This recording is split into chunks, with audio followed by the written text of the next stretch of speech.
Aš nebuvau pasiruošęs.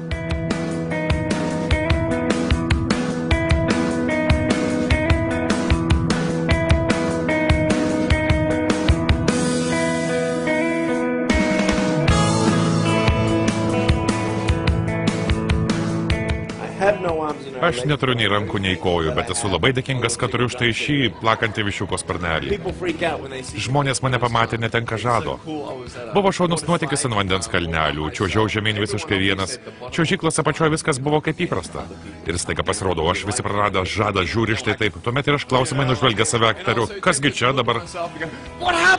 Kurgi dingo rankos ir kojos? Kartais mąstau, gyvenime aš negalėsiu padaryti to ar ano.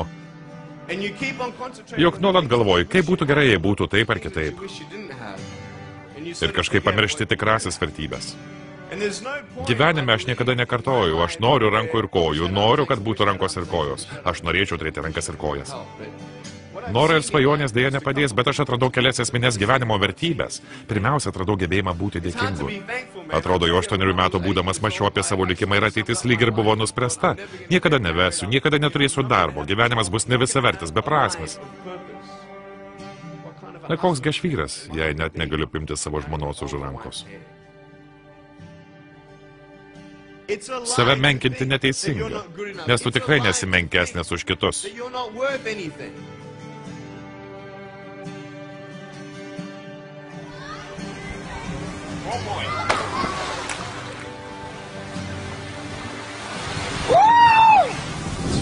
Taip sušalau, kad net rankų nejaučiu. Aš myliu gyvenimą. Daug kas klausia, kodėl tu nuolat šypsaisi. Aš atsakau, o, tai ilga istorija.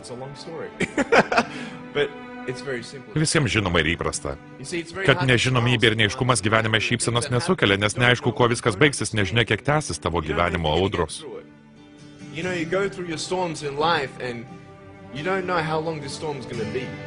Šiandien norėčiau papasakoti apie savo atrastas gyvenimo tiesas, kurios tik turi jums.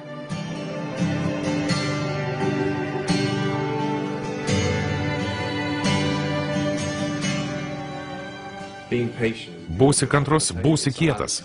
Žinot, tai sudėtinga. Aš suvokiu, kad neturėdamas rankų negalėsiu laikyti žmonos už rankos. Bet aš žinau, kad atėjus laikui, aš sugebėsiu apglėbti jos širdį. O tam rankų juk nereikia. Neįsivaizduojamai daug merginų kenčia nuo valgymo sutrikimų. Labai daug žmonių pyksta ant gyvenimo dėl kažkokių kvailų buitinių nesutarimų. Pyksta vieni ant kitų. Siaubingai daug žmonių jaučiasi beviltiškais menkystomis. Kiekvienai čia esančiai merginai sakau, tu graži. Tu pati nuostabiausia, esi nepakartojama, būtent tokia, kokia esi, o jūs, berniukai, esate tikri vyrai. Šiame filme pasakoju apie savo gyvenimą, kaip man pavyko susidoroti su savo gyvenimo iššūkiais, sunkumais, nes matau naują, šviežią gyvenimo tikslą, būti dėkingam, svajoti ir niekada nepasiduoti. Bendraudamas su vaikais, jaunimu ir suaugusiaisiais, pasakoju apie savo išgyventus jausmus, atrastas gyvenimo tiesas, man mestus gyvenimo iššūkius ir apie visą tai, dėl ko nepasidaviau ir kovosiu ateityje. Nėra rankų, nėra kojų, nėra dėl ko pergyventi.